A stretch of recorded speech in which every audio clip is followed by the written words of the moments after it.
Alhamdulillah Rabbil Alameen wassalatu wassalamu ala sayyidil mursaleen wa ala alihi wa ashabihi ajma'in. Qala Allahu ta'ala fil Qur'anil azim wal furqanil majid. Ba'da a'udhu billahi minash shaitanir rajim. Bismillahir rahmanir rahim. Innaka la'ala khuluqin azim. Wa kana an-nabiyyu sallallahu alayhi wa sallam Man farakal jama'ata shibra faqad khala'a ribqatal islami min unuqi. Aw kama qala alayhi salatu wassalam. Sadaqallahu maulana al-azim wa sadaqa rasuluhu an-nabiyyul karim. Wa nahnu ala dhalika minash shahidin wa syakirin walhamdulillahi rabbil alamin. புகழ் அனைத்தும் அல்லாஹ் ஒருவனுக்கே. சாந்தியும் சமாதானமும் கண்மணி ரசூலுல்லாஹி ஸல்லல்லாஹு அலைஹி வஸல்லம் அவர்களின் மீதும் அவர்களை பின்பற்றிய உத்தம சத்திய சஹாபாக்கள், தாபஈன்கள், தபஅத் தாபஈன்கள், சுஹதாக்கள், சாலிஹீன்கள், நாதாக்கள், நல்லவர்கள், குறிப்பாக நம் அனைவரின் மீதும் அல்லாஹ்வின் சாந்தியும் சமாதானமும் என்றென்றும் நின்று நிலவட்டுமாக. கண்ணியத்திற்கும் மிகுந்த மரியாதைக்கும் உரித்தான அல்லாஹ்வின் நல்லடியார்களே, அண்ணல் பெருமானார் ஸல்லல்லாஹு அலைஹி வஸல்லம் அன்னவர்களினுடைய வாழ்க்கை வரலாற்றிலிருந்து தொடராய் நாம் பார்த்து வருகிறோம். பெருமானார் ஸல்லல்லாஹு அலைஹி வஸல்லத்தினுடைய குழந்தை பருவத்தை முடித்து பெருமானார் வாலிபராக இருந்தபோது எப்படி இருந்தார்கள் என்பதை இன்றைக்கு இங்கு நிறைய வாலிபர்கள் கேட்டுக்கொண்டிருக்கிறீர்கள். அல்ஹம்துலில்லாஹ், சந்தோஷமான செய்தி. 18 to 40 வரை இருப்பவர்கள் வாலிபர்கள், அதை தாண்டியவர்கள் வாலிபத்தில் இருந்தவர்கள், உள்ளத்தான் வாலிபர்கள். அன்பிற்குரியவர்களே, பூமான் நபிகள் கோமான் ஸல்லல்லாஹு அலைஹி வஸல்லம் அன்னவர்களினுடைய வாலிப பருவம் எப்படி இருந்தது, நம்முடைய இளைஞர்களுக்கு அது என்ன பாடமாக இருக்க போகிறது, இதுதான் இன்றைய பயானின் தலைப்பு. பெருமானார் ஸல்லல்லாஹு அலைஹி வஸல்லம் அன்னவர்கள் இந்த வாலிப பருவத்திலே ஆடுகளை மேய்ப்பார்கள். அன்றைக்கு செல்வம் என்பது கால்நடைகள் தான். இன்றைக்கு இருக்கிற காசு பணத்தை போல யாரிடத்திலே நிறைய கால்நடைகள் இருக்கிறதோ அவர்கள் பெரியவர்கள். அதோடு சேர்த்து பெருமானார் மக்காவுக்கு வரக்கூடியவர்களுக்கு பணிவிடை செய்வார்கள். ஏனென்றால் அது அவர்களுடைய குலத்தொழில். அப்துல் முத்தலிப் மக்காவினுடைய தலைவர் காபாவுக்கு வரக்கூடியவரை கண்ணியப்படுத்துவார். அவர்களின் பிள்ளைகளும் இதைத்தான் செய்தார்கள். யமன் தேசத்திலிருந்து ஒரு குடுகுடு கிழவர் 70 வயதை தாண்டிய உக்ஸிம் இப்னு ஸைஃபி வருகிறார். வேதம் படித்தவர், வேதத்தை தெரிந்தவர். மக்காவுக்கு வருகிறார். காபத்துல்லாவை வலம் வந்து கொண்டிருக்கிறார். கடுமையான தாகம், தண்ணீர் கிடைத்தால் நன்றாக இருக்கும் என்று நினைக்கிறார். 18 வயதான நபிகள் பெருமானார் அவருக்கு தண்ணீரை நீட்டுகிறார்கள். அவர் தண்ணீரை குடிக்கிறார். பெருமானாரின் முகத்தை பார்க்கிறார். வேத வரிகள் எல்லாம் நினைவுக்கு வருகிறது. அங்க அடையாளங்களை பார்க்கிறார். அவர் படித்த அடையாளங்கள் எல்லாம் நினைவுக்கு வருகிறது. இவரின் பொறுப்பாளர் யார் என்று அங்கிருக்கிற பெரியவர்களிடத்தில் கேட்கிறார். அபூ தாலிபை காட்டுகிறார்கள்.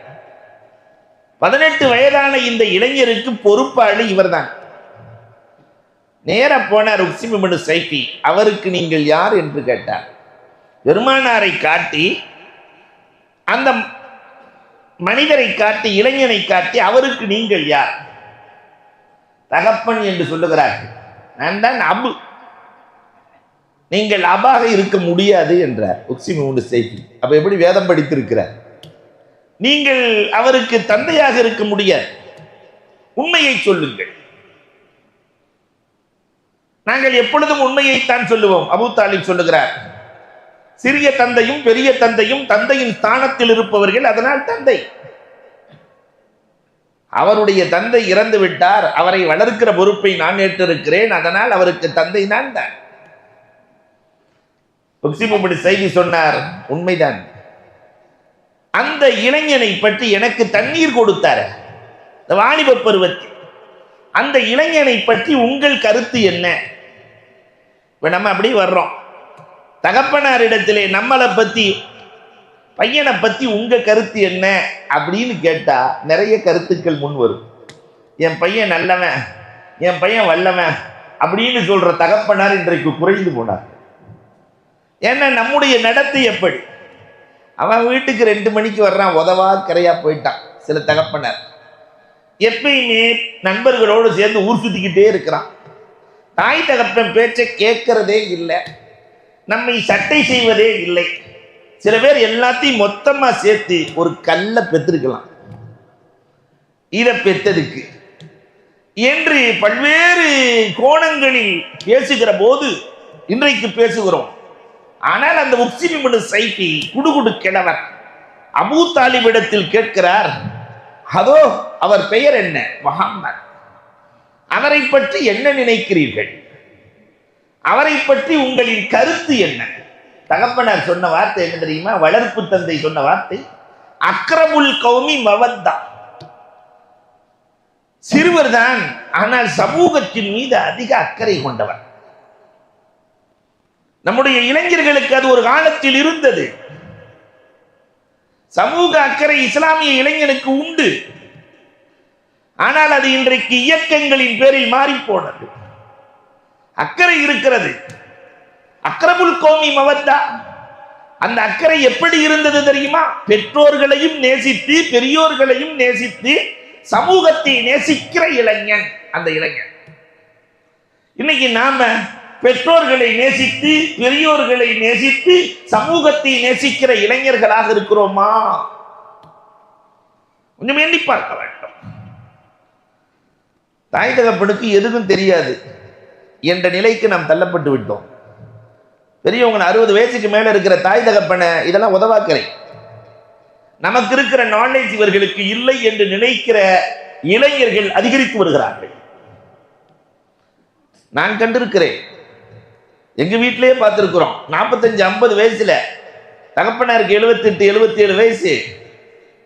என்னடா மண்டையில மூளை இல்லையா, இப்படி செஞ்சிருக்கீங்கன்னு கேட்பார். 50 வயசு ஆளை பார்த்து கேட்பார். ஆனா பதில் சொன்னதில்லை, பதில் சொன்னதில்லை. தாய் தகப்பனுக்கு முன்னாடி பதில் சொல்ல மாட்டோம். இன்னைக்கு இருக்கிற 5 வயசு என்னடா மண்டையில மூளை இல்லையான்னு கேட்டு பாருங்க, டென்ஷன் ஆயிடுறான். என்ன பார்த்தா, என்ன பார்த்தா மேக்ஸ் வைக்கலாமா அப்படிங்கிறான். நான் போடுற கணக்கை நீ போடுவியா? மண்டையில மூளை இல்லையான்னு கேட்ட தெரியல இந்த சமூகத்திற்கு. ஆனால் பெருமானார் ஸல்லல்லாஹு அலைஹி வஸல்லம் இளமையிலேயே அக்ரமுல் கௌமி மவத்தா, சமூகத்தின் மீது பேரன். பெருமானார் உருவாக்கிய தோழர்களும் அந்த இளைஞர்கள் அப்படித்தான் இருந்தார்கள். நாம வாழ்றது ஒரு தடவை தானே. அந்த இளமை காலம் என்பது வாழ்க்கையில் ஒரு முறை கிடைப்பது. அந்த ஒரு முறை விளையாண்டு காட்டுவது, சமூகத்திற்காக தன்னை அர்ப்பணித்து சமூகத்தை தூக்கி பிடிக்கிற, சமூகம் காலம் உள்ள வரை மறக்காத இளைஞர்களாய் மாறி போக வேண்டும். அல்லாஹ் ரப்பல் ஆலமீன் அப்படி ஒரு ஆற்றலை அல்லாஹ் இளமைக்கு வைத்திருக்கிறார். அந்த இளைஞர் தானே பெருமானார் என்ற அந்த இளைஞர் தானே, 18 வயது இளைஞர் தானே இன்றைக்கு 240 கோடி பேர்களை சம்பாதித்து வைத்திருக்கிறார்கள். இளமையில் அவர்களுக்கு அந்த சமூகத்தின் மீது கொண்ட ஆசை, மனித சம்பாத்தியம். உலகத்தில் காசு பணத்தை சம்பாதிச்சிடலாம், மனித சம்பாத்தியம். கடந்து போய் 1400 ஆண்டுகள் ஆகியும் கூட உயிரை கொடுக்கிற ஒரு உம்மா ரசூலுக்கு இருக்கிறதே, அந்த இளைஞர் தானே சம்பாதித்து வைத்திருக்கிறார். அன்பிற்குரியவர்களே, அந்த இளைஞர்கள் பெருமானார் எப்படி இளைஞனை உருவாக்கினார்கள்? அஹ்னஃப், சமூகத்தின் மீது அக்கறை கொண்ட இளைஞர். 18 வயசுல முஸ்லீம் ஆயிட்டாரு அஹ்னஃப், 18 வயசுல. அல்லாஹு அக்பர். பஸ்ரா எல்லாத்தையும் முடிச்சு அனுப்பிச்சு விடுவார். நீங்க ரசூலுல்லாஹ்வை போய் பாருங்க, நீங்க ரசூலுல்லாஹ்வை போய் பாருங்க, ஈமான் கொள்ளுங்க. அவர் போகவே இல்லை. ரசூலுல்லாஹ் வஃபாத் ஆகிற வரை அந்த இளைஞன் ரசூலை காணவில்லை. பெருமானார் வஃபாத் ஆகிறதுக்கு முன்னாடி உமர் ரலியல்லாஹு சொல்லிட்டு போனாங்க, உமரே, அஹ்னஃப்னு ஒருத்தர் பஸ்ரால இருந்து வருவார், வந்தா அவரை பிடிச்சுக்கோங்க, சமூக அக்கறை கொண்டவர் அவர். உமர் ரலியல்லாஹு தஆலா ஹஜ்ஜுக்கு வரக்கூடியவர்களிடத்தில் தேடிக்கொண்டே இருக்கிறார்கள். பஸ்ராவிலிருந்து யார் வந்திருக்கிறீர்கள், பஸ்ராவிலிருந்து யார் வந்திருக்கிறீர்கள். கடைசியில் அஹ்னஃப் வருகிறார், மாட்டிட்டார். 28 வயசுல வர்றார்.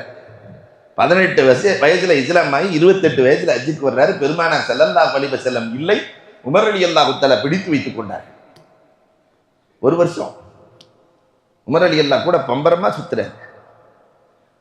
பல போர்களில் வெற்றிக்கு காரணம். வீட்டுக்கு போறீங்களா? அஹ்னஃப், போறேன். வீட்டுக்கு போறதா இருந்தா உங்களுக்கு என்ன வேணும்? என்ன பஸ்ராவுக்கு போகணும். மனைவி மக்கள் எல்லாம் இருக்கிறார்கள், பெற்றோர்கள் இருக்கிறார்கள், அவர்களுக்கெல்லாம் ஏதாவது கொண்டு செல்ல வேண்டுமே. என்ன வேண்டும் அஹ்னஃப்? அஹ்னஃப் என்ன சொன்னார் தெரியுமா? சமூக அக்கறைங்கிறது இதுதான். அமீருல் முஃமினீன், நாட்டின் ஜனாதிபதியே, உங்களுக்கு அல்லாஹ் பெரிய தாக்கத்தை கொடுத்திருக்கிறான், நாட்டின் ஜனாதிபதி. நீங்கள் வெற்றி கொண்ட ஷாம் செழிப்பாக இருக்கிறது, ஈராக் செழிப்பாக இருக்கிறது, மிஸ்ர் நைல் நதியை கொண்டு அலங்கரிக்கப்பட்டுக் கொண்டிருக்கிறது, எல்லாம் செழிப்பா இருக்கு. ஆனால் எங்கள் பஸ்ரா மட்டும் பாலைவனமாக இருக்கிறது. என் குடும்பத்துக்கு எதுவுமே வேணாம், என் பஸ்ராவுக்கு நதி வேண்டும் என்றார். என் பஸ்ராவுக்கு நதி, ஆறு வேண்டும், என் சமூகம் செழிப்பாக இருக்க வேண்டும். உட்கார்ந்திருந்த உமர் ரலியல்லாஹு எழுந்து கட்டி அணைத்து நெத்தியிலே முத்தமிட்டு, அஹ்னஃபை போல 100 இளைஞர்கள் என்னிடத்தில் இருந்தார், இந்த உலகம் உமரின் கையில் என்றார். என்ன அக்கறை, சமூக அக்கறை. 4 இளைஞன் கோயம்புத்தூர்ல, எல்லோரையும் கல்வியாளராக நான் ஆக்குவேன் என் சமூகத்தை என்று களம் இறங்கினார். ஒரு 10 ஆண்டுகளில் படிக்காத ஒருவர் கூட கோவையில் இருக்க மாட்டார். அவ்வளவு உருவாக்கம் இளைஞர்களுக்கு இருக்கிறது. அல்லாஹ் ரப்பல் ஆலமீன் அந்த உத்வேகத்தை நம் இளைஞர்களுக்கு நல்குவானார். அக்ரமுல் கௌமி மவத்தா, சமூகத்தின் மீது அன்பு கொண்டவர் பெருமானார் ஸல்லல்லாஹு அலைஹி வஸல்லம். இதெல்லாம் சொன்ன உடனே அந்த உக்ஸிம் இப்னு ஸைஃபி, வேற ஏதாவது சொல்லுங்கள், என்ன வேற ஏதாவது அந்த இளைஞனை பத்தி கையை காட்டி சொல்லுங்கள் என்ன. உடனே அபூ தாலிப் சொன்னாரு, அவர் யார் தெரியுமா? என் புள்ள. அஹ்ஸனுஹும் குலுகா, குணத்தால் அவரின் அழகை போல யாருக்கும் அழகில்லை, குண அழகு படைத்தவர். இன்னைக்கு இருக்கிற இளைஞர்கள்ட்ட அந்த குண அழகை சொல்ல முடியுமா? இல்லையா? குண அழகு அறவே இல்லை, குணம் கெட்டு போய் கிடக்கிறது. ஒருத்தருக்கு ஒருத்தர் நிறைய ஈகோ, இளைஞர்களுக்கு மத்தியிலே ஈகோ, நான் பெரியவனா நீ பெரியவனா. ஆனால் பெருமானார் ஸல்லல்லாஹு அலைஹி வஸல்லம் அஹ்ஸனுஹும் குலுகா, குணத்தில் அவர்களுக்கு நிகர் யாரும் இல்லை. குண அழகுலையே குணம்னு வச்சுக்கிட்டாக்க நிறைய குணங்களை சொல்ல வேண்டும். அந்த குணத்திலேயே மிகச் சிறந்தது உதவும் குணம். பெருமானார் ஸல்லல்லாஹு அலைஹி வஸல்லம் அவர்கள் உதவும் குண அழகு படைத்தவர்களாக இருந்தார்கள். இன்னொன்று மன்னிக்கும் மனம், இல்லையா? பெருமானார் ஸல்லல்லாஹு அலைஹி வஸல்லத்தை போல உலகத்திலே மன்னிக்கும் மனம் படைத்தவர்கள் யார் இருக்கிறார்? எதிரிகளையும் மன்னிக்கிற மனம் படைத்தவர்களாக இருந்தார்களே பெருமானார் ஸல்லல்லாஹு அலைஹி வஸல்லம். நம்ம அடிக்கடி கேட்க வேண்டிய, நினைக்க வேண்டிய எல்லா ஹதீஸ் நூட்களிலும் இருக்கிற ஒரு அற்புதமான வரலாறு. பெருமானார் மட்டும் மன்னிக்கல, பெருமானார் தோழர்கள் எப்படி மன்னிக்கும் மனம் படைத்தவர்கள் தெரியுமா? அபூபக்கர் ரலியல்லாஹு உமர் ரலியல்லாஹு ஒரு நாள் சண்டை. பொதுவாகவே நெருங்கிய நண்பர்களா இருந்தா சில நேரத்தில் ஒரு சண்டை வரும். அப்படி ஒரு சண்டை, அதுல அபூபக்கர் ரலியல்லாஹு உமர் ரலியல்லாஹு திட்டிடுறாங்க. உமர் ரலியல்லாஹுக்கு கோபம். உமர் ரலியல்லாஹுக்கு கோபம் வந்துச்சுன்னா அவ்வளவு சீக்கிரம் இறங்க. உட்கார்ந்து இருக்கிற உமர் எந்திரிச்சிருவாங்க, எந்திரிச்சு நடப்பாங்க, பேசுவாங்க, சில நேரத்தில் கழுத்தை முடிச்சு தூக்கிடுவாங்க. அவ்வளவு வேகம் உமர் ரலியல்லாஹு, கடுமையான கோபம்.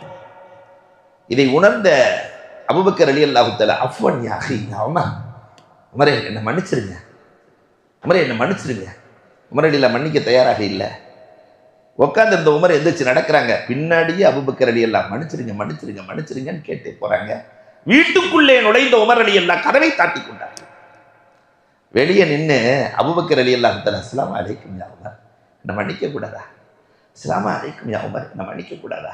3 முறை கேட்குறாங்க, கதவு திறக்கவே இல்லை. அபூபக்கர் ரலியல்லாஹு கலங்கிய கண்களோடு கவலையோடு பெருமானாரிடத்தில் வருகிறார்கள்.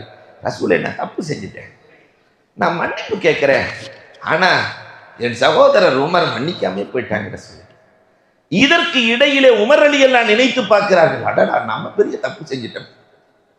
குகைத்தோழர் அபூபக்கர், யார் மனதையும் புண்படுத்த நினைக்காதவர், நண்பர், தான் செய்த தவறை உணர்ந்து மன்னிப்பும் கேட்கிறார். நாம மன்னிக்காம வீடு வர வந்து சனா சொல்லி மன்னிப்பு கேட்டோம், மன்னிக்கலை, நம்ம தப்பு செஞ்சிட்டோமே. கதவை திறந்துட்டு உமர் ரலியல்லாஹு ஓடி வருகிறார்கள். எங்க இருப்பாங்கன்னு தெரியும், ரசூலுல்லாஹ் தான் அபூபக்கர் ரலியல்லாஹு இருப்பாங்கன்னு தெரிஞ்சுட்டு வேகமா வந்த உமர் ரலியல்லாஹு தஆலா நேர அபூபக்கர் ரலியல்லாஹு கட்டி பிடிச்சு, சகோதரா என்னை மன்னித்து விடுங்க, என்ன மன்னி. அபூபக்கர் ரலியல்லாஹு சொன்னாங்க, தப்பு செஞ்சது நான் தான், என்ன மன்னிங்க. 2 பேரும் மாறி மாறி மன்னிப்பு கேட்கிறாங்க, கண்களில் கண்ணீரோடு மன்னிப்பு. இதை பார்த்த பெருமானார் சொன்னார்கள், மன்னிப்பு இருக்கிற வரை இந்த சமூகத்திற்கு அதாபு இருக்காது. அப்ப என்ன அழகான சமூகத்தை பெருமானார் உருவாக்கி வைத்தார். இன்னைக்கு அண்ணன் தம்பிய மன்னிக்க தயாரா இல்லை, தம்பி அண்ணனை மன்னிக்க தயாராக இல்லை, ஒருவர் ஒருவரை மன்னிக்க தயாராக இல்லை. இளவல்களே, மன்னிக்கும் குணம் குணத்திலேயே சிறந்த குணம், தேவைக்கு உதவுகிற குணம் குணத்திலேயே உயர்ந்த குணம். இது பெருமானார் ஸல்லல்லாஹு அலைஹி வஸல்லம் மண்டபத்திலே நிறைவாக இருந்தது. இன்னைக்கு இருக்கிற இளைஞர்கள்ட்ட இருக்கா? இதைத்தான் அபூ தாலிப் சொன்னார், அவர் அஹ்ஸனுக்கும் குலுகா, குண அழகு படைத்தவர். உடனே அந்த உக்ஸிம் இப்னு ஸைஃபி, அந்த உக்ஸிம் தொடர்ந்து வரணும், நம்ம உக்ஸிம் இப்னு ஸைஃபி வேற ஏதாவது இவர்கிட்ட நல்ல குணம் இருக்கான்னு கேட்டார். இவரை பற்றி வேறு ஏதாவது சொல்லுங்களேன். 18 வயது இளைஞரை பார்த்த அந்த உக்ஸிம் இப்னு ஸைஃபி கேட்ட உடனே அபூ தாலிப் சொன்னாரு, ஓ அக்ரமுஹும் நஸபா, குலத்தால் இவர் ரொம்ப சங்கையானவர். குறைஷி குலத்தை விட உயர்ந்த குலம் உலகத்தில் இருக்கிறதா? இன்னைக்கு பட்டான் இருக்கா இல்லையா, ஷேக், இந்த 2ல உயர்ந்தது எதுன்னு கேட்டா என்னதான் சொல்லுவாங்க? அன்பிற்குரியவர்களே, ஷேக் உயர்ந்ததுன்னு சொல்லுவாங்க. ராவுத்தர் இல்லையா, லெப்ப, 2ல உயர்ந்தது எதுன்னு கேட்டாக்கா ராவுத்தர்ன்னு சொல்லுவோம். சில ஊர்கள் இருக்கு, எங்க ஊர்கள் எல்லாம் இருக்குது, மேற்கு தெரு கிழக்கு தெரு. இதுல மேற்கு தெரு கொஞ்சம் உயர்வா இருக்கு, ஏன்னா மேற்குல இருக்குல்ல. கிழக்கு தெருவை கொஞ்சம் கீழே அப்படி பார்ப்பாங்க. இது இயற்கையாக கிராமப்புறங்களிலே இருக்கக்கூடியது, மேற்கு கிழக்குன்னு. இப்படி ஒவ்வொன்றுக்கும் ஒரு உயர்வு இருக்கிறது. இதை போல உலகத்திலேயே ஆக உயர்ந்த குலம் எதுவென்றால் குறைஷ். அதைத்தான் சொன்னார், அக்ரமுஹும் நஸபா, குலத்தால் இவருக்கு நிகர் யாரும் இல்லை. உடனே உக்ஸிம் இப்னு ஸைஃபி, இதெல்லாம் நான் கேட்கல, அவகைருஹாதா, வேறு ஏதாவது அவரை பற்றி சொல்லுங்களேன். அவர் விடல, அபூ தாலிப் விடல. அந்த இளைஞன் யார் தெரியுமா? அஹ்ஸனுஹும் ஜிவாரா, பக்கத்து வீட்டுக்காரர்களும் நல்லவர் என்று சொல்பவர்.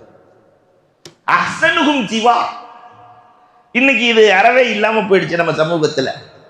பக்கத்து வீட்டுக்கு ஒருத்தர் புதுசா குடி வர்றாங்கன்னு வச்சுக்கோங்களேன், டே அப்பா என்ன மரியாதை, இங்க இருக்கிற சாப்பாடு அங்க போகும், அங்க இருக்கிற சாப்பாடு இங்க வரும், அங்க இருக்கிற பிள்ளை இங்க வரும், இங்க இருக்கிற பிள்ளை அங்க போகும், நிறைய பரிமாற்றங்கள் நடக்கும்.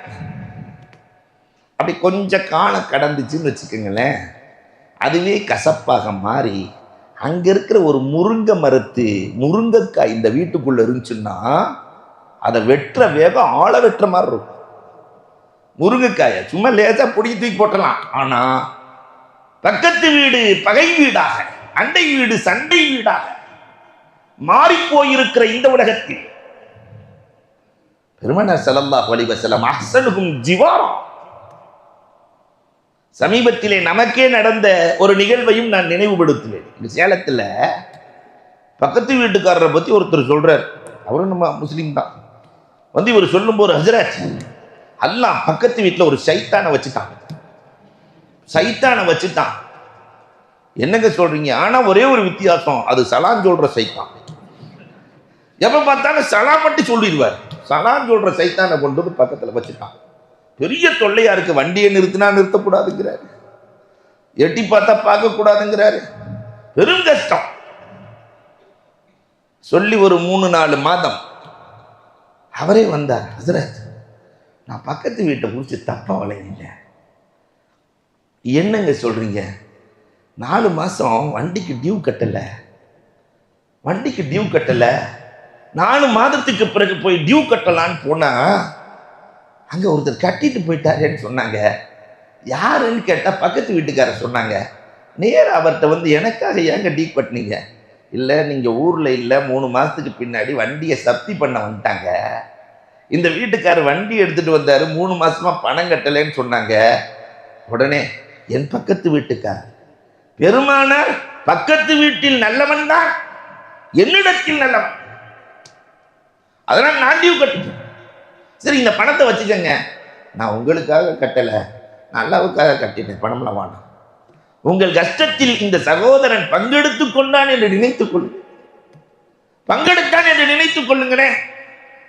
ஹசரத், இவரை போய் சலாம் சொல்ற சைத்தான் சொல்லிட்டேன், இவரை போய் நடந்ததை சொல்லுகிறேன். இன்றைக்கும் இருக்கிறார்கள், நாம் தான் புரியவில்லை. அஹ்சனுஹும் ஜிவா, பெருமானார் இப்படித்தான் இருந்தார்கள். இளமையில் பக்கத்து வீட்டுக்காரர்களிடத்திலே பேரெடுத்த நல்லவராய் பெருமானார் வாழ்ந்தார்கள்.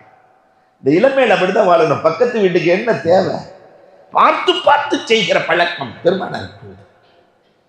விடல உக்சிம், அந்த கிழட்டு சிங்கம் அபூ தாலிபை பார்த்து, அவகை ருஹாதா, வேறு ஏதாவது இவரை பற்றி சொல்லுங்களேன் என்று சொல்ல, அவர் சொன்னார், அபூ தாலிப் சொன்னார், வேறு யாராவதா?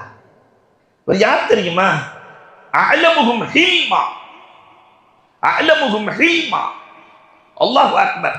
அநீதி அளித்தவரையும் மன்னிக்கிற மனம் இவருக்கு இருக்கிறது. இளமையிலேயே ரெக்கார்ட்.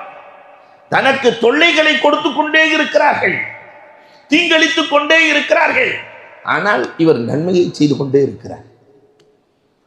இன்னைக்கு நாம சொல்றோமா இல்லையா? எவ்வளவு இன்னைக்கு ஒருத்தர் நம்மள்கிட்ட சொல்றார், அஜர்த்து, இந்த சமுதாயத்தில் நல்லவனா இருந்தா சரியே வராது, நல்லவனுக்கு வேலையே இல்லை. அதுக்கு உதாரணம் வேற சொல்றாரு. நம்ம டிராபிக் போலீஸை பாருங்க, நல்லவன் தான், எல்லாத்துக்கும் நல்லது செய்யறான், நடுத்தருவில் நிற்கிறான். உதாரணம் வேற. நல்லது செய்யறான், நடுத்தருவில் நிற்கிறான். இப்படிதான் நல்லவன் நடுத்தருவில் தான் நிற்கிறான். அதுக்கு மேல என்னொன்னு சொன்னாரு, அல்லாஹ் அக்பர். ஹசரத், கெட்டவனுக்கு கடைசி காலத்துல தான் கஷ்டம், நல்லவனுக்கு காலமுள்ள கஷ்டம். நல்லவனா இருக்கவே கூடாது. அவர் என்னத்தை பாரு, சிந்தனை. அன்பிற்குரியவர்களை எண்ணி பார்க்கிறோம். பெருமானார் ஸல்லல்லாஹு அலைஹி வஸல்லம் அவர்கள் அல்லாஹு அக்பர், அநீதி அளித்தவர்கள். ஹிந்தா, பெருமானார் ஸல்லல்லாஹு அலைஹி வஸல்லத்தினுடைய சச்சாவின் குடலை எடுத்து கடித்தவரை பெருமானார் மன்னித்தார்கள். அநீதி, இதுக்கு மேல என்ன அநீதி? ஹம்ஸா ரலியல்லாஹுவை கொன்ற வஹ்ஷி அசதுல்லா 40 முறை ஹம்ஸா ரலியல்லாஹுவுக்கு ஜனாஸா தொழுகை நடத்தினார்கள். பெருமானார் எவ்வளவு பாசம் இருக்கும். அந்த ஹம்ஸா ரலியல்லாஹுவை கொன்ற வஹ்ஷியை பெருமானார் ஏற்றுக்கொண்டார்கள், மன்னித்தார்கள். அநீதி அளித்தவர்களை மன்னித்தார்கள். பிலால் ரலியல்லாஹு பாங்கு சொல்லும் போது சஃப்வான் கருங்குரங்கின் சப்தம் என்று சொன்னார். பெருமானார் தன்னை சொன்னா கூட பொறுத்துக்குவாங்க, ஆனா சஹாபாக்களை சொன்னா ரசூலால தாங்கவே முடியாது. ரசூல் ஸல்லல்லாஹு அலைஹி வஸல்லம் பிலால் ரலியல்லாஹு கருங்குரங்கின் குரல் என்று சொல்ல, அல்லாஹு அக்பர், சஃப்வானை கண்ட இடத்தில் கொன்று விடுங்கள் என்று சொன்னார். உமர் ரலியல்லாஹு தஆலா ஆளை பிடிச்சு கொண்டு வந்து அடைக்கலம் கேட்கிற போது, உமர் அடைக்கலம் அளித்தவருக்கு நான் அடைக்கலம் அளிக்கிறேன் என்று சொன்னார்களே. அநீதி அளித்தவர்களை எப்படியெல்லாம் பெருமானார் மன்னித்தார்கள் இல்லையா? இன்னைக்கு அப்படி ஒரு சூழல் நம்முடைய சமூகத்தில் எத்தனை இளைஞர்களுக்கு இருக்கிறது? அல்லாஹ் அக்பர். இளமையில் அநீதி அளித்தவர்களையும் மன்னிக்கிற மனோபாவம் பெருமானார் ஸல்லல்லாஹு அலைஹி வஸல்லம் இடத்தில் இருந்தது. இதை அபூ தாலிப் சொல்லுகிற போது அவகைருஹாதான், திரும்ப வேற ஏதாவது அந்த இளைஞரை பற்றி தோன்றாரு, அந்த இளைஞரை பற்றி வேற ஏதாவது சொல்லுங்களேன். அப்ப அபூ தாலிப் யோசிச்சு சொன்னாங்களா, அஸ்தகுஹும் ஹதீஸா, இந்த இளைஞன் பொய்ய சொன்னதில்லை. நாம இந்த ஒண்ணை மட்டும் எடுத்துக்கலாம்ல. பொய் சொல்லாம வாழ்ந்துட முடியுமா? குனியமுத்தூர்ல இருந்து கிளம்பியிருப்பார். எங்க வந்துகிட்டு இருக்கீங்கன்னு அந்த மேம்பாலை ஏறிட்டேன். இது பொய்யே கிடையாது நம்ம சமூகத்துல, இல்லையா? இது பொய்யே கிடையாது. தினமும் அன்றாடம் நடக்கிற பொய்களில் அவர் அப்பதான் குடிச்சுட்டு இருப்பாரு. அல்லாஹு அக்பர். ஆனால் பெருமானார் ஸல்லல்லாஹு அலைஹி வஸல்லம் அவர்கள் இளமையில் கூட அந்த 18 வயதிலும் பொய் சொல்லா இளைஞர். அல்லாஹு அக்பர். பெருமானாரை எண்ணி எண்ணி மகிழவர். காரணம், அந்த ரசூலின் உம்மத். நாம் இந்த ரசூலின் உம்மத் வாழ்க்கையில் ஒரு பொய் கூட சொல்லாத. சென்ற கால செய்தி, நிகழ்கால செய்தி, வருங்கால செய்தி கழுகு பார்வையோடு பார்க்கிறார்கள். ஏதாவது முகம்மதிடத்தில் பொய் வராதா? அந்த நேரத்திலும் பொய்யே இல்லாமல் கடந்த கால செய்திகள் ஒரு பொய் கூட இல்லை. அல்லாஹ் அக்பர். பெருமானார் ஸல்லல்லாஹு அலைஹி வஸல்லம் வருங்கால செய்தி ஒரு பொய் கூட இல்லை. எங்கோ நடந்ததை பெருமானார் சொல்லுகிறார்கள். கடந்த காலத்தில் நடந்தத பத்ர் போர்க்களத்தில் அப்பாஸ் ரலியல்லாஹு கைது செய்யப்பட்டு விட்டார்கள். கைதியை விடுவிக்க வேண்டுமானால் 4000 திர்ஹம் கொடுத்தா தான் விடுதலை. அப்பாஸ் ரலியல்லாஹு அங்கிருந்து புறப்படும் போதே அவங்க மனைவி உம்முல் ஃபதுல்கிட்ட, இந்த பூமிக்கு அடியில் நான் ஒளிச்சு வச்சிருக்கிறேன் காசு, யாரு கேட்டாலும் இல்லைன்னு சொல்லிடணும், உனக்கு மட்டும்தான், தேவைக்கு எடுத்துக்கோ அப்படின்னு சொல்லியாச்சு. சொல்லிட்டு அங்கே வந்தாச்சு. வந்து கைதியா மாட்டிட்டார் அப்பாஸ் ரலியல்லாஹு. 4000 திர்ஹம் வேணும்னு பெருமானார் சொன்ன உடனே, அப்பாஸ் என்கிட்ட எந்த காசு இருக்கு, என்கிட்ட ஒண்ணுமே இல்லை. என்னன்னா அந்த உம்முல் ஃபதுல்கிட்ட ஒளிச்சு வச்ச இடத்தை சொல்லட்டுமா? நாங்கள் ரசூலுல்லாஹ் ஒளித்து வைத்த இடத்தை சொல்லட்டுமா? எந்த இடத்தில் இருக்கிறது, உம்முல் ஃபதுல் எவ்வளவு எடுத்திருக்கிறார்கள், மீதம் எவ்வளவு இருக்கிறது சொல்லட்டுமா? அதிலிருந்து கொடுங்க. ஒன்னும் பேசல அப்பாஸ் ரலியல்லாஹு தஆலா. அசந்து போனார்கள். ஒரு நபியை தவிர வேறு யாரும் இதை சொல்ல முடியாது, செய்ய முடியாது. அபூ குர்ஸஃபா வரும்போதே பெருமானார்ட்ட எது நல்லது எது கெட்டதுன்னு கேட்கணும். பெருமானார் சொல்லணும். பெரிய லிஸ்ட்டை கொண்டு போறார், எது நல்லது எது கெட்டது. பெருமானார் ஸல்லல்லாஹு அலைஹி வஸல்லம் போய் உட்கார்ந்த உடனே, அஸ்ஸலாமு அலைக்கும். பெருமானார், அலைக்கும் சலாம் யா அபூ குர்ஸஃபா. நீ நினைத்ததை நான் சொல்லட்டுமா, நீ சொல்லுகிறாயான்னு நாங்கள் ரசூலுல்லாஹ். மனசுல நினைச்சத ரசூலே, மனதில் நினைத்ததை சொல்வீர்களா? சொல்லுங்கள் பார்க்கலாம். எது நல்லது எது கெட்டது என்று கேட்க வந்திருக்கிறாய், அவ்வளவுதானே. இது ஒரு பெரிய காரியம் அல்ல. எதை செய்கிற போது மனம் சந்தோஷம் அடைகிறதோ, நிம்மதி அடைகிறதோ அது நல்லது, அதை செய்து கொள். எதை செய்கிற போது மனம் திடுக்கமும் பதட்டமும் கவலையும் கொள்கிறதோ அது கெட்டது, அதை விட்டுவிடு. அப்ப நிகழ்காலத்தில் கூட பெருமானார் பொய் உரைத்ததில்லை. வருங்கால செய்தி என்று வற்றா செய்திகளை பெருமானார் சொன்னார்களே, கியாமத் வரைக்கும் இருக்கிறது. இதுல என்ன அதிசயம் தெரியுமா? நான் திங்கக்கிழமை மௌத்தாவேன்னு வாழும்போதே சொல்லிட்டாங்க. நம்மளை யாராவது அப்படி சொல்ல முடியுமா? வாழும்போதே நான் வெள்ளிக்கிழமை தான் மௌத்தா போவேன் சொல்ல முடியுமா? உலகத்தில் சொல்ல முடியாது. அவர் சொல்லி போட்டு கடைசியில் ஏதாவது ஒரு கிழமையில மௌத்தா போவார். நான் திங்களில் மௌத்தாவேன் என்று சொன்னார்கள் பெருமானார், நடந்தது. கியாமத் வரை என்ன நடக்கும் என்று பெருமானார் சொன்னார்களோ அச்சனையிலும் உண்மை. அஸ்தகுஹும் ஹதீஸா. ஆனா இன்னைக்கு அப்படி சொல்லக்கூடியவர்கள் யாராவது இருக்கிறோமா? அப்ப இளமையிலேயே உண்மையாளராய் கண்மணி ரசூலுல்லாஹி ஸல்லல்லாஹு அலைஹி வஸல்லம் அவர்கள் வாழ்ந்தார்கள். அல்லாஹு அக்பர். இந்த உக்ஸிம் பார்க்கிறாரு, அப்பா பெரிய ஆளா இருப்பார் போல தெரியுது. அவகைருஹாதா. அபூ தாலிப்ட்ட கேட்டார், இது வேறு ஏதாவது சொல்லுங்களேன், வேறு ஏதாவது சொல்லுங்களேன். அப்பொழுதும் சொல்லுகிறார்கள், அலமுஹும் அமானா. அபூ தாலிப் சொன்னாங்க, அமானிதத்தை காப்பதில் இவருக்கு நிகர் வேறு யாரும் இல்லை. அமானிதத்தை கொடுத்துட்டா அப்படியே பாதுகாப்பார்கள். பெருமானார் மக்காவிலிருந்து மதீனாவிற்கு செல்லுகிறார்கள். செல்லுகிற நேரம் சாதாரணம் இல்லை. பெருமானாரை கொல்ல நினைத்து இருக்கிறார்கள். பெருமானார் உயிரோட இருக்கக்கூடாதுன்னு நினைக்கிறாங்க. அவங்க பொருள்லாம் ரசூலுல்லாஹ்ட்ட இருக்கு. இப்ப அமானிதத்தை பாதுகாக்கணுமா? நம்மளை சாகடிக்கணும்னு நினைக்கிறான். அவன் பொருள் நம்மள்ட்ட இருக்கு. நாம என்ன செய்வோம்? இந்த சைத்தான் சாகடிக்கணும்னு எல்லாத்தையும் தூக்கிட்டு ஓடிடுவோம். நல்லா இருக்கிற ஆளே நம்மளை தூக்கிட்டு போயிடுறான். அமானிதோன்னு மட்டும் கொடுத்து பாருங்க, அல்லாஹு அக்பர். இவர் கபர்ஸ்தானுக்கு போயிட வேண்டியதுதான். ஆனா பெருமானார் ஸல்லல்லாஹு அலைஹி வஸல்லம் அலி ரலியல்லாஹுவை வைத்து அந்த அமானிதங்களை முழுவதையும் நிறைவேற்றி விட்டு வாருங்கள். ஆலமுகும் அமானா. அப்ப இளைஞர்களே, அமானிதத்தில் வயது அல்லாஹ் கொடுத்த அமானிதம் தானே, பொருள் அல்லாஹ் கொடுத்த அமானிதம் தானே, கல்வி அமானிதம் தானே, ஹயாத் அமானிதம் தானே. இந்த அமானிதத்தை குறித்து நாம் என்ன விளங்கி வைத்திருக்கிறோம், எப்படி செயல்படுத்துகிறோம், கொஞ்சம் யோசிக்க வேண்டும். இந்த உக்ஸிம் இப்னு ஸைஃபி விடல, அவ கைருஹாதான். வேறு ஏதாவது கொஞ்சம் சொல்லுங்களே. அஜ்வதுஹும் மாலா, அபூ தாலிப் சொன்னார், ஒரு சாதாரண ஆள் இல்ல, கையில எவ்வளவு இருந்தாலும் தர்மம் செய்யறதுல பயங்கரமான ஆளு. அஜ்வதுஹும் மாலா, பொருளாதாரத்தை இல்லாதவர்களுக்கு கொடுப்பதில் இவர் வள்ளல்.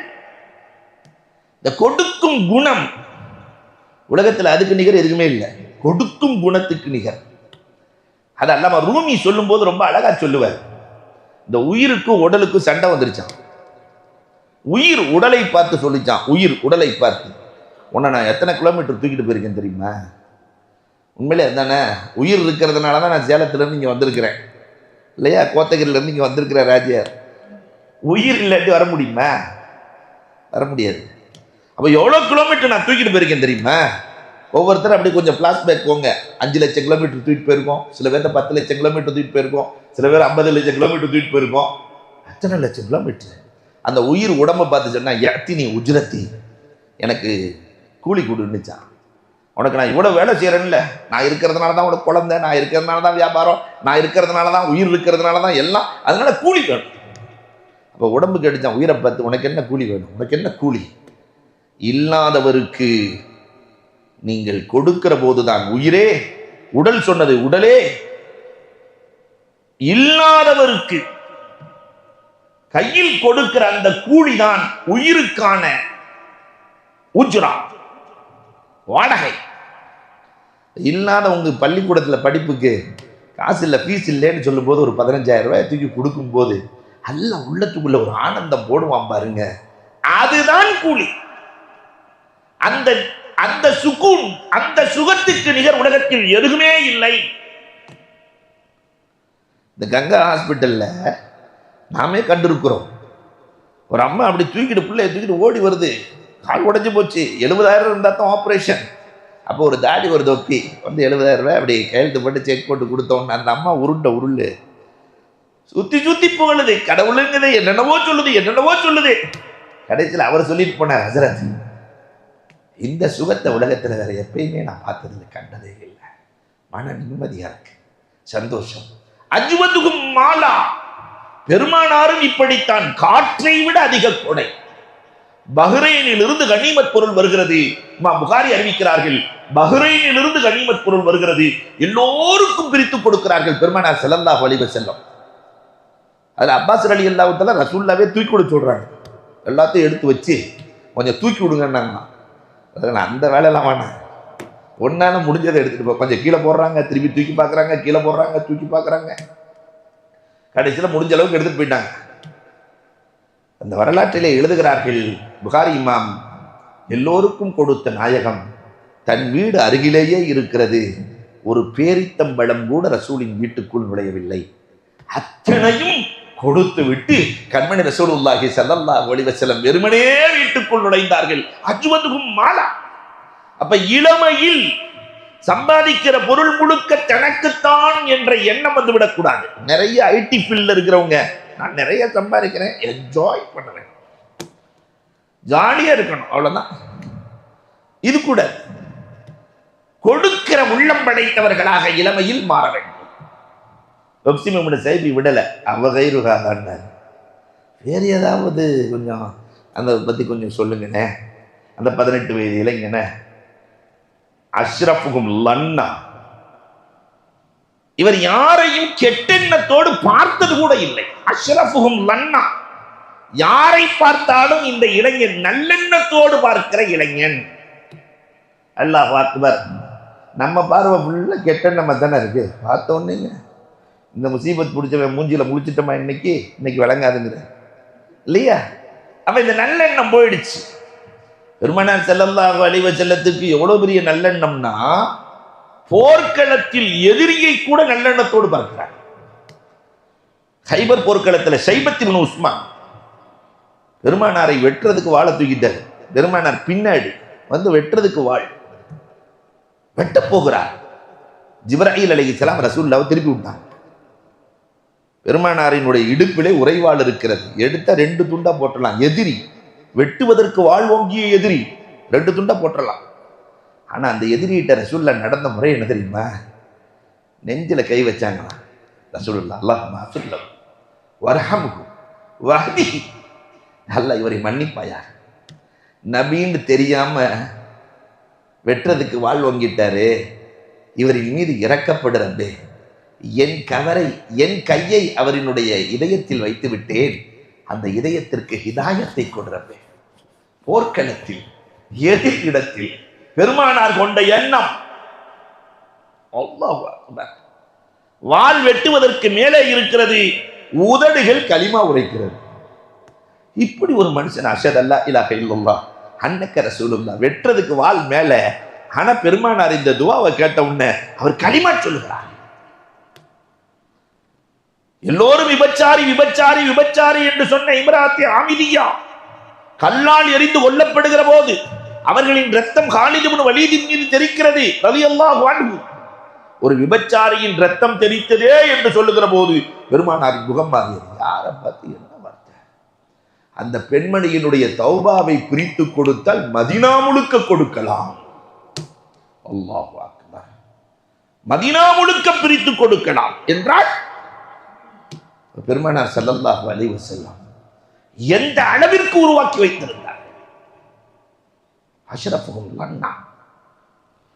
சமீபத்தில் ஒரு வரலாறு படித்தேன். ஸ்மித், டாக்டர் ஸ்மித் இங்கிலாந்துல பெரிய டாக்டர். 5 நாள் பிக்னிக் போறார் கப்பல்ல. அவ கப்பல்ல போகும்போதே எண்ணம் என்ன எண்ணம்னா, நம்ம டாக்டர்னு சொல்லிடக்கூடாது. 5 நாள்ல நம்ம டாக்டர்னு சொல்லிடக்கூடாது. ஏன்னா பொதுவாக நம்ம மக்களுக்கு ஒரு பழக்கம் இருக்கு, டாக்டர்னு சொல்லிட்டோன்னு வச்சுங்க, டாக்டர் 2 வருஷமா இப்படி ஒரு டாக்டர் பார்க்கணும்னு நான் நினைச்சுக்கிட்டே இருந்தேன், அல்லாவா கொண்டு வந்து விட்டுட்டான் அப்படின்னு சொல்லிட்டு தானாலே முடிச்சிருவான். டாக்டர் நிம்மதியாக தூங்க விட மாட்டார். அப்ப அவரும் இதை போலவே எண்ணிக்கொள்கிறார். அதனால நம்ம யார்ட்டையும் டாக்டர்னு சொல்லக்கூடாது. நடந்து வரல. 4 நாள் முடிச்சு 5வது நாள் ஒரு 45 வயசுல ஒரு 40 வயசுல ஒரு கணவன் மனைவி இவரையே பார்த்துட்டு இருக்கிறாங்க. பார்த்த கண் மாறாமல் இருக்கிறது. அந்த அம்மா வேற கைய போங்க போய் பேசுங்கன்னு இடிக்குது. மனைவி சொன்னதுக்கு பின்னாடி பேசாம இருக்க முடியுமா? நேரா வந்தார். என்ன தெரியுதான்னு கேட்டார். ஸ்மித்திட்ட, என்ன தெரியுதா? இல்ல தெரியலையே. கொஞ்சம் யோசிச்சு பாருங்க, ஒரு குழு கொடுக்குறேன், தெரியுதான்னு பாருங்க. இந்த 18 வயசுல எனக்கு 18 வயசா இருக்கும்போது ஒரு ரூமுக்குள்ள நான் முடியாம இருந்தேனே, அப்ப நீங்க தானே. உடனே டாக்டருக்கு நினைவு வந்துருச்சு. ஆமா ஆமா, மாமாட்ட இருந்து ஆட்டையை போட்டுட்டு வந்து, அந்த காலத்துல இல்லையா வேலைக்கு போன ஆளு குதிரை பந்தயத்திலே அத்தனையும் இழந்து இழந்து இழந்து அம்மா மாமாட்ட போய் இருந்து வேலையை பழகிக்கன்னு சொன்னா, மாமாவில் இருக்கிற கல்லாவில இருக்கிற 7 பவுண்டை எடுத்துக்கொண்டு குதிரை பந்தயத்திலே தோற்று அந்த 7 பவுண்ட் மாமாவுக்கு கொடுக்க முடியாதே என்ற கவலையிலே கேஸை வெளியேற்றி மூச்சு திணறிக் கொண்டிருந்த போதுதான் அந்த வீட்டின் ஓனர் கிளவி போன் அடித்து போலீஸ்காரர் வேகமாக இந்த டாக்டர் ஸ்மித்தை அழைத்து வந்து அவர் சிகிச்சை அளித்தார். கடைசியில ஆள் தெளிவாயிட்டார். அப்ப அந்த அம்மா சொல்லிச்சான், நம்மளுடைய எண்ணம், நான் இந்த வாடகையை வச்சு தான் வாழ்கிறேன், ஆனால் நீ சின்ன பையனா இருக்கிற, அதனால வாடகையை 3-4 மாதத்துக்கு நான் விட்டு கொடுத்துறேன். அந்த போலீஸ்காரர் சொன்னாரா, உன் மேலே நான் கேஸ் பதிவு பண்ணலை, உண்மையிலே பண்ணணும், ஆனால் நீ வாழ வேண்டிய பையன், அதனால நான் பண்ணலை, உன்னை விட்டுறேன். இந்த டாக்டர் அப்பொழுதுதான் கத்துக்குட்டி. 20 வருஷத்துக்கு முன்னாடி டாக்டர் நினைவு இருக்கிறதா? எனக்கு சிகிச்சை அளித்து 7 பவுண்டும் கொடுத்தீர்கள், அதை கொண்டு போய் அங்கே வச்சுட்டு மாமாட்ட வச்சுட்டு எப்பயும் போல நீ நடந்துக்கோ என்று சொன்னது. டாக்டர் சொல்லிட்டு சொன்னாரு, இப்ப என்னப்பா செய்யற? அதற்கு பிறகு மாமாவினுடைய கல்லாவில் 7 பவுண்டையும் நான் வைத்து விட்டு நான் கற்றேன் இன்றைக்கு வக்கீலாக இருக்கிறேன். அதோடு சேர்த்து இறந்து போபவர்களுக்கு, வாழ பிடிக்காதவர்களுக்கு மறுவாழ்வு மையம் நடத்துகிறேன். இதை எழுதிட்டு சுமித் சொன்னார், இவர்களெல்லாம் உயர்ந்த எண்ணக்காரர்கள். நான் எத்தனையோ வருடம் மருத்துவம் பார்த்திருக்கிறேன், ஆனாலும் எனக்கு அந்த சந்தோஷம் அன்றைக்கு அடைந்த சந்தோஷம் இல்லைன்னு சொல்லிட்டு சொல்றாரு. நான் தவறான எண்ணம் கொண்டு விட்டேன். 4 நாள் ஆரம்பத்திலேயே நான் மருத்துவர்னு சொல்லியிருந்தா எத்தனையோ பேரை காப்பாற்றி இருக்கலாமே, எத்தனையோ பேருக்கு உதவி இருக்கலாமே. அஷ்ரஃபுஹும் லன்னா, எண்ணத்தில் குறைந்து விட்டேன். அல்லாஹ் அக்பர். பெருமானார் அஷ்ரஃபுஹும் லன்னா, யாரையும் குறை சொன்னதில்லை. அவர் விடல, அவ கைருகாதா வேற ஏதாவது இருக்காங்க. உடனே உக்சிம் அபூ தாலிப் சொன்னாங்க, அபஅதுஹும் ஃபஹ்ஷா. அவர் வாழ்க்கையில கெட்ட வார்த்தையும் சொன்னதில்லை, கெட்ட செயலும் செய்வதில்லை.